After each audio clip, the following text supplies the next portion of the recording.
William Oliver Taylor served as a private in Company A of the 7th Cavalry Regiment of the United States Army. He is recognized for being one of the few survivors of the Battle of Little Bighorn in 1876, during which the 7th Cavalry faced defeat against a coalition of the Lakota, Cheyenne, and Arapaho tribes. Taylor was among the limited number of soldiers who successfully escaped the battlefield and made his way back to the river, where he was subsequently rescued by the steamer Far West. He was part of the group of survivors taken aboard the vessel and transported to safety. Taylor's written account of the battle, composed in 1876, is regarded as one of the most comprehensive and precise narratives of the event. It has been extensively analyzed by historians and remains a significant primary source regarding the Battle of Little Bighorn. Prior to commencing, please ensure to like and subscribe to our channel to support our community. The march on June 24, 1876, proved to be exceedingly exhausting, as we paused multiple times to allow the scouts to thoroughly survey the valley ahead. After tending to our horses and consuming a modest meal of coffee and hardtack, the men spread their shelter tents and blankets on the ground, settling down for a well-deserved rest. The location selected for our bivouac was among the most scenic we had encountered. To our right, a steep bluff rose almost vertically for a brief distance, while a clear, cool brook meandered between it and the river, leading to a flat, grassy plateau approximately 200 yards wide. This plateau was adorned with clusters of wild rose bushes in full bloom, interspersed with trees, enhancing the park-like ambiance.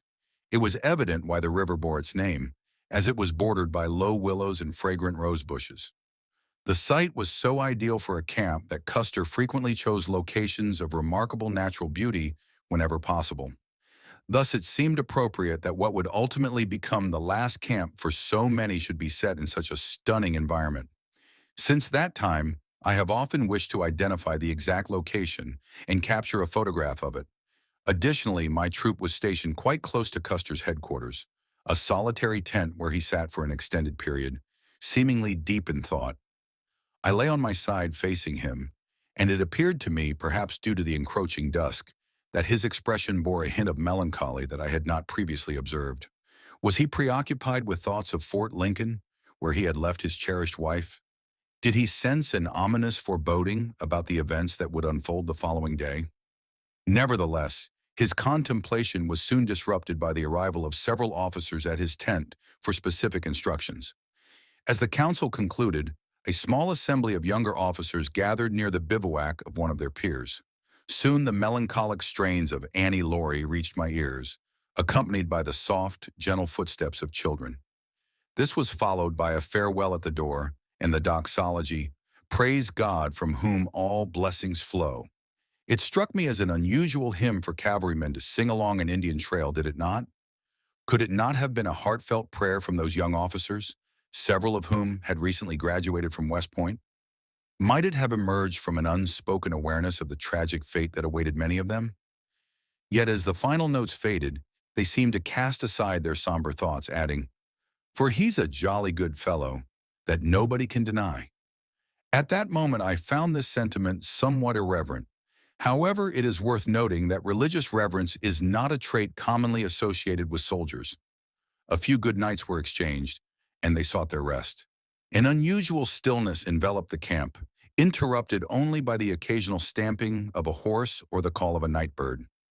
As we lay in that picturesque and serene bivouac, in a region of the Indians' paradise that we had never explored before, it was hard to imagine that a fierce battle had taken place just a week earlier, when Crazy Horse had successfully repelled General Crook's advance with a force far superior to our own. Nor could anyone have anticipated that, in just a month's time, the very hostile forces we were pursuing, emboldened by yet another significant victory, would once again be encamped along this stream, only to be hastily dispersed by the approach of General Terry from the north, following the same trail we had just traversed, and the subsequent arrival of General Crook, descending the river from the south. Our forces would encircle a significant portion of the nation, ultimately returning to this very location in pursuit of the same adversarial group we were currently tracking. Within a few miles of our encampment, the valiant and indomitable Lame Deer would soon sacrifice his life for the right to exist and hunt along this rose-fringed stream, and his legacy would be immortalized in the history of his tribe in the years to come. Our respite there turned out to be brief, lasting only a few hours. Around 10 o'clock, we were roused and instructed to prepare for a night march. We quickly mounted our horses and, continuing to follow the Rosebud, traveled approximately 10 miles or more, ascending the North Fork of the river and traversing the divide that separates the Rosebud from the Little Bighorn. We paused around 2 a.m., awaiting updates from the scouts dispatched ahead to locate, if possible, the encampment of the indigenous people. Saddles were taken off, and many of the men seized the opportunity to catch a few moments of sleep. As daylight broke, some coffee was brewed, although the water quality was poor, making it difficult to drink. Those who chose not to rest gathered in small groups, discussing the likelihood of an impending confrontation while indulging in the ever-present pipe. General Custer had advanced to the point on the divide from which the scouts had observed smoke rising from the Indian village and the pony herds grazing in the nearby valley. Approximately 12 to 15 miles away, a rider returned shortly before 8 o'clock, mounted bareback and seemingly without a hat. He informed the various troops that the Indians had been located and that the command would proceed immediately. The soldiers began to prepare their horses, and we soon set off, traversing the ridge between the Rosebud and Little Bighorn rivers. We did not pause until around 10:30 a.m., when we stopped in a ravine, roughly 4 or 5 miles from the summit of the ridge. At this location, we were instructed to remain hidden and maintain silence. According to Captain Godfrey, Custer had intended to delay the attack until the following morning. However, as our presence had been detected, as reported by the scouts and others, it became imperative to take action immediately, prompting us to cross the divide just before noon. Shortly thereafter, the regiment was organized into battalions. The leading battalion, commanded by Major Reno, included Troop M, led by Captain French, Troop A under Captain Moylan and Lieutenant DeRudio, and Troop G, directed by Lieutenants McIntosh and Wallace. Additionally, there were 30 Indian scouts, overseen by Lieutenants Varnum and Hare, along with 2 interpreters, Isaiah Dorman, an African-American, and Frank Gerard, a mixed-race individual. 3 white scouts, Charlie Reynolds, George Herendine, and a man named Barandot, also accompanied the battalion. 2 medical officers, Dr. DeWolf and Dr. Porter, were part of the contingent as well. While the precise number of the battalion remains uncertain, it was likely just under 150 personnel in total. Captain Benteen's battalion, comprising troops D, H, and K, which numbered around 125 men, advanced to our left front. Meanwhile, General Custer led troops C, E, F, J, and L on our right flank. The pack trains, escorted by Captain McDougal and B Troop, brought up the rear. Major Reno's battalion followed the Indian Trail, traversing a valley through which flowed Benteen's, or Sundance Creek, a stream that typically emptied into the Little Bighorn River, but was dry at that moment.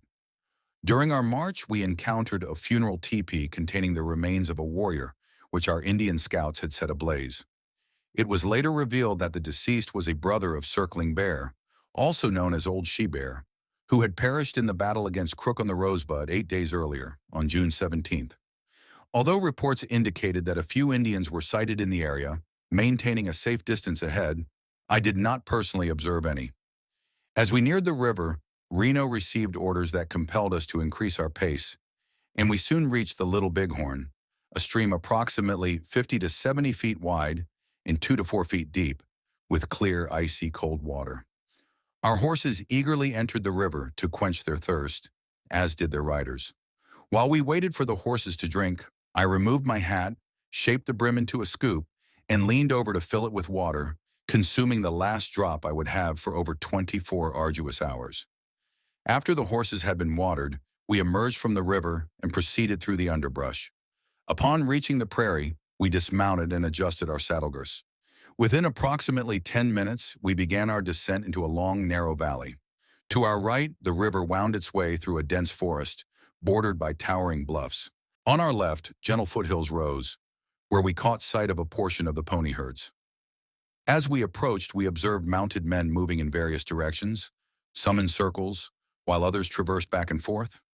They were gathering their ponies and signaling to one another. At this point, we continued at a brisk walk. Before long, the order was given to trot, As faint wisps of smoke began to appear and the sharp sound of gunfire echoed, we received the command to charge. Major Marcus Reno issued the order, and some of our men responded with cheers to the war cries of the Indians. However, Major Reno quickly interjected, commanding, "Stop that noise." He then reiterated the command, "Charge," which resonated with urgency, prompting me to glance back. Major Reno and Lieutenant Hodgson were riding closely together, a short distance behind my company. As I turned my head, I noticed Major Reno raising a bottle to his lips before passing it to Lieutenant Hodgson. The flask appeared to be of quart size and was filled to about half or two-thirds with an amber liquid.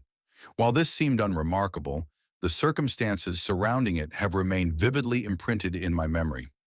As I redirected my focus to the front, I found myself pondering the nature of that flask and its potential impact on our leaders. Although I cannot assert with certainty what it contained, I have long harbored a strong suspicion regarding its contents.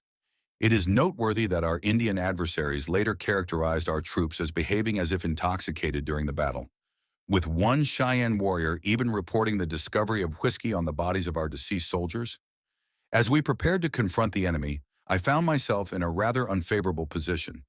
Being the fourth individual in the count, I was assigned the duty of leading 3 horses into the fray, which prevented me from participating in the combat directly. I attempted to exchange roles with my colleague, Cornelius Crowley, who was positioned third, but my efforts were in vain. Crowley had been exhibiting signs of mental distress, and the pressures of the impending battle only intensified his condition. Subsequently, he was placed under vigilant observation by the stable guard. As we advanced towards the Indian village, the river meandered through the prairie, bordered by towering cottonwood trees and thick underbrush. We traversed the rugged landscape without hesitation, our horses propelling us swiftly into the unknown. A glance along the line revealed many resolute faces, some perhaps slightly pale, yet not entirely marked by fear. The specter of death loomed close. Was it marking those who, within the hour, would find themselves lifeless on the prairie or in the woods, their bodies stripped and mutilated almost beyond recognition?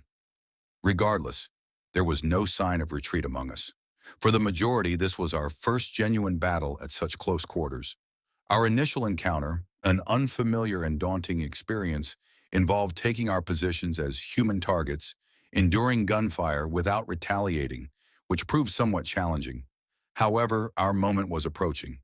A sharp command of halt rang out, followed immediately by instructions to prepare for ground combat. Every fourth soldier from the right remained mounted, while the others dismounted, secured their horses together, entrusted the reins to the fourth man, and advanced to their designated positions in the skirmish line. Reflecting on the remarkable boldness of 150 cavalrymen charging with a cheer towards an Indian village, housing at least 2,500 Sioux warriors, it indeed appears to border on madness. Dismounting to engage in foot combat while leaving a quarter of their number to tend to the horses, they faced a village comprised of 1,800 lodges. The lead horses, under Lieutenant Hare's command, were taken into the woods for added safety, remaining slightly behind the skirmish line. I cannot ascertain the duration of our stay there, but I firmly believe it did not exceed 15 or 20 minutes. During our time in the woods, I did not encounter Major Reno, nor do I recall any directives regarding our next steps. There was considerable noise, and a few shots whizzed through the underbrush. Suddenly, the skirmishers burst into the woods, frantically searching for their horses, which were initially difficult to locate due to the underbrush and a slight shift in position. I then heard someone exclaim, "We must get out of here quickly." The first and second members of my group spotted me and promptly took their horses, leaving me with Crowley's mount, while I pondered his whereabouts. Soon I caught sight of him at a short distance, running around and shouting, "Where's my horse? Where's my horse?" I called out to him, perhaps not in the most courteous manner, but effectively enough to prompt him to hurry towards me. I tossed him the bridle rein and directed my horse toward the path where I had observed the men heading. The scene was chaotic, and I dismounted twice only to remount again within a matter of moments, though the reason for my actions eludes me. Perhaps it was simply because I witnessed others doing the same and assumed they were following orders. After traveling a short distance, I glanced to my left and behind me, spotting a significant number of mounted Indians racing through the woods in the same general direction as us, seemingly determined to intercept the men who had gone ahead. Initially, I mistook them for our Indian scouts, but a second look quickly corrected that assumption. These Indians were primarily clad in their battle gear, wearing only a breech clout and a feather, with a whip hanging from their wrist and a musket in hand. One striking exception was a robust individual, the closest among them, who sported an impressive war bonnet embellished with long feathers that encircled his head and cascaded down his back, the ends fluttering alongside his pony. I felt an urge to take aim at him, but the thick tree cover and my own lackluster marksmanship prevented me from doing so. Furthermore, my companion appeared resolute in his desire for a swift exit, prompting me to spare his life. Since that time, I have frequently contemplated whether that individual could have been one of the distinguished Big Chiefs, Gaul, or Black Moon. As I proceeded, I encountered exceptionally dense underbrush, and while forcing my way through, my right stirrup became ensnared, with the strap connecting it to the saddle nearly severed, rendering it inoperative. Consequently, I had to exercise considerable caution to maintain my equilibrium. In a time far shorter than it takes to narrate, I emerged from the thicket, ascended a small rise, and found myself on the prairie, not far from our initial entry point into the woods. The sight that met my eyes was profoundly disheartening. A mere 200 yards away, a vast and rapidly growing assembly of Indian warriors was advancing towards us at full speed, their ponies galloping fiercely. This cacophonous and tumultuous group of skilled horsemen and fierce combatants, the most formidable in our territory and beyond, had outflanked our left flank and cut off our route back to the ford where we had initially crossed the river. The nearest among them, firing from the opposite side of their ponies, unleashed a terrifying and intense barrage. To my left, a line of comrades was hastening eastward towards the bluffs, situated half to 3/4 of a mile away, at the base of which flowed the river, its banks steep and sheer, bordered by a dense thicket. The gravity of the situation was overwhelming, its suddenness and scale leaving me in a state of shock. Just moments before, we had been driving the Indians back with relative ease. We found ourselves in a defensive position with no opportunity for reflection. Each soldier in front of me extended his right arm, discharging his revolver at a parallel line of shouting Native Americans, and I quickly followed their lead. The once vivid image of the thin red line of English soldiers had faded into mere memory. In its place, a thickening line of Sioux warriors was forming, growing denser by the moment. From the swirling dust, hundreds more emerged, eager to engage, shouting and charging towards us soldiers, many of whom were facing their first battle and, like myself, had never fired a weapon from horseback. As previously mentioned, my right stirrup was rendered ineffective, compromising both my balance and aim. Nevertheless, I aimed to fire at an Indian directly across from me, who appeared particularly focused on my position. In the chaos, a multitude of thoughts surged through my mind. The chances of being injured or captured were significant, and the potential consequences of such an outcome were all too vivid in my imagination. Consequently, I decided to reserve one of the 6 bullets in my revolver as a last resort, intending to use it on myself if the situation demanded. However, destiny had other intentions.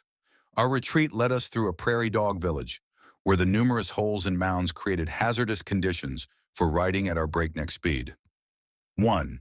The persistent fear of my horse stumbling and casting me to the ground heightened my anxiety. After enduring several moments of this distressing ride, I arrived at the ancient riverbed, which lay approximately 3 or 4 feet below the surrounding land, featuring a steep bank that my horse navigated with a slight leap.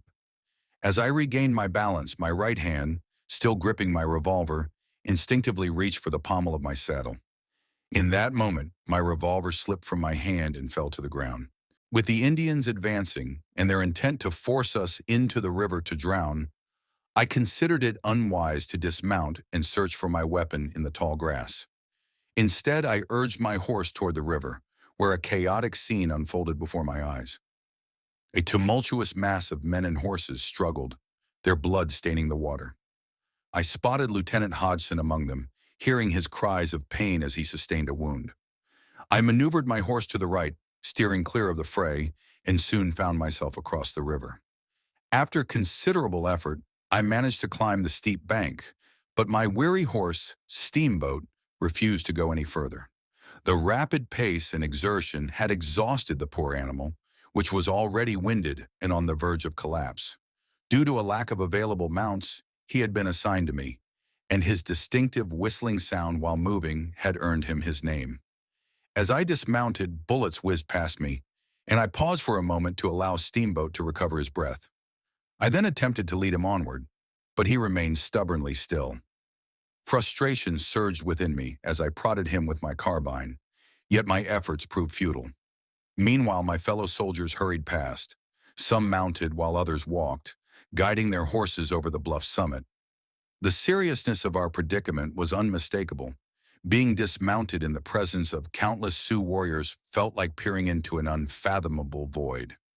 In a moment of anger and revulsion, I delivered a parting kick to Steamboat, unslung my carbine, and commenced my ascent up the bluff, fully aware of the rifles aimed at us by our pursuers. The incline we were navigating resembled a funnel-shaped ridge, narrow at its peak and bordered by steep ravines that led down to the river. It seemed as though fate had directed us to this precise location, as there was no other place nearby where we could have made such a swift and relatively uneventful climb. Having ascended roughly a third of the way, I was joined by a dismounted comrade, Myers, affectionately nicknamed Tinkerbill due to his previous role as a tanner's apprentice. We walked side by side for a short distance until, with a simple exclamation of, "Oh!" Zerenya Myers collapsed forward onto the ground. I leaned over him only to discover that he had succumbed. Shot between the left ear and eye, a chilling thought crossed my mind. I could be next. Rather than continuing straight up, I opted to veer right into the ravine, then turn left again, zigzagging my way up the slope. Near the summit, I was caught up by Frank Neely, a former comrade from M Troop, who was mounted and leading a horse. He graciously extended the offer of the horse to me, which I accepted with gratitude, experiencing a sense of relief as I resumed riding. Although my new steed, Old Dutch, did not represent a significant upgrade from my previous mount, I was still appreciative to have a horse beneath me. I continued my ride, rejoining the main contingent of Reno's command at the summit of the bluff, where we were soon accompanied by a few others who had narrowly escaped. In earlier times, I had pondered the feelings of a man confronted with the specter of death. Now I had first-hand experience. Our escape was nothing short of miraculous, given the overwhelming number of Indians and our own disarray as we traversed the valley and ascended the bluffs, pursued by a frenzied throng of red warriors, driven by desperation and a fierce resolve to protect their families. To us, they appeared as embodiments of evil, but were they truly so? Upon reaching the top of the bluffs, the Indian gunfire and pursuit suddenly ceased, a development for which we were profoundly thankful, though we had little understanding of the cause. Major Reno was moving about in a state of agitation, having lost his hat in the turmoil, with a red handkerchief tied around his head, giving him an unusual and unmilitary appearance. The men, weary from the ordeal, had collapsed onto the ground, while the officers engaged in discussions, exchanging accounts of the battle.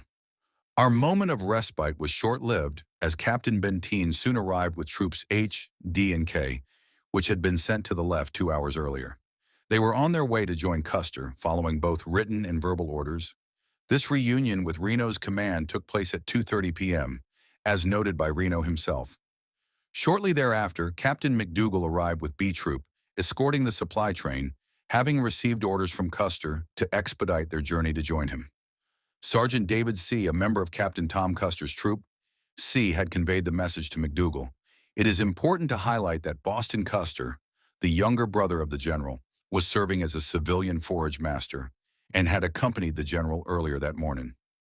He had returned to the supply train to obtain a fresh horse and was on his way back when he met Trumpeter Martin, who was delivering a dispatch for Captain Benteen.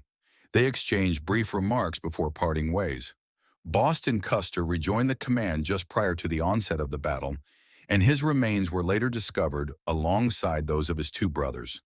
For more than 2 hours we remained on the bluff, undisturbed and inactive, following the arrival of Captain Benteen's troops. The first sergeants from Reno's 3 troops conducted a roll call of the men present, noting those who were killed, wounded, or missing, as well as any government property that had been lost. We could hear distant gunfire and were aware of the direction in which Custer was believed to have moved. The question of why we did not advance was raised by many. Despite the fact that the 3 troops engaged in the valley were somewhat demoralized, this did not justify the entire command's inactivity. A few of our men had sustained injuries, but none were so severe as to prevent them from riding with the supply train. All officers must have recognized that Custer was engaged with the Indians in close proximity, as he had not had the opportunity to move far away. The abrupt retreat of the formidable Indian contingent that had driven us from their encampment could signify only one possibility: a subsequent assault on their camp, whether actual or perceived, from an alternate direction. Later in the afternoon, at approximately 4:30, a group of 12 comrades was observed ascending the bluffs. Some individuals had dismounted in the woods or just outside the area when the command left and had stayed concealed until it appeared that the Indians had vacated the vicinity. They then emerged and proceeded on foot in the direction taken by Reno. Initially, the group comprised 14 members. However, 2 chose not to attempt an escape during daylight and opted to remain behind, ultimately being discovered and killed by the Indians later on. The group that successfully escaped included George Herendeen, a scout, along with 6 soldiers from G Troop, 3 from M Troop, and 2 from A Troop. During their escape, they encountered only 5 Indians, whom they easily repelled without incurring any casualties. After fording the river, which was waist-deep, one of the soldiers from A Troop found my horse grazing peacefully where I had left him. He brought the horse along and later returned him to me, having presumed I had met my demise. Remarkably, not a single piece of my equipment or personal belongings was missing, despite the horse being in close proximity to the Indian line for nearly 3 hours. It is worth noting that another group of our men had also remained hidden in the woods, unbeknownst to the first party.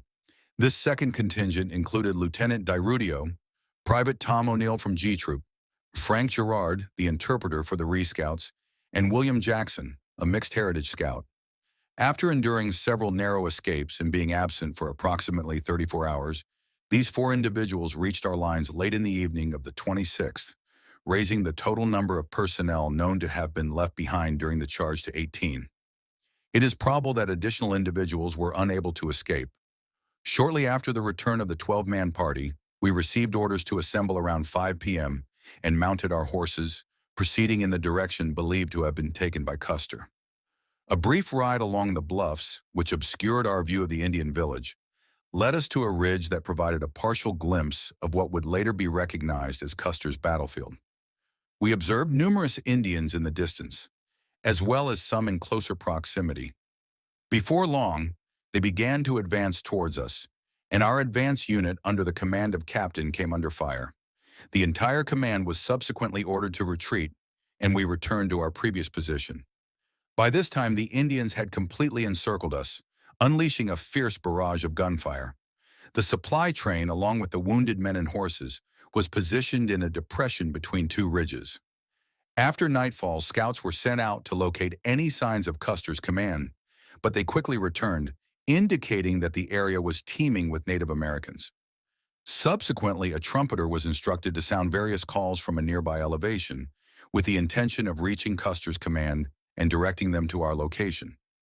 Facing the direction Custer had taken, the trumpeter played 3 or 4 calls with great effort, the final one being taps, which I distinctly remember. This call is traditionally sounded after tattoo, signaling the extinguishing of lights, and is also played during a soldier's burial. Was it mere coincidence that the trumpeter chose to play taps on that quiet night, or was there a deeper significance? As the echoes dissipated into the night, a heavy sense of grief enveloped us. Nearby, the fresh, shallow graves of our fallen comrades from that afternoon lay hastily covered by their fellow soldiers. There was no formal ceremony, just a simple trench with a thin layer of soil vulnerable to the next rainfall. In the valley below, along the steep hillside, and near the woods, more members of our command remain unburied, casualties of that tumultuous retreat. Thanks for watching.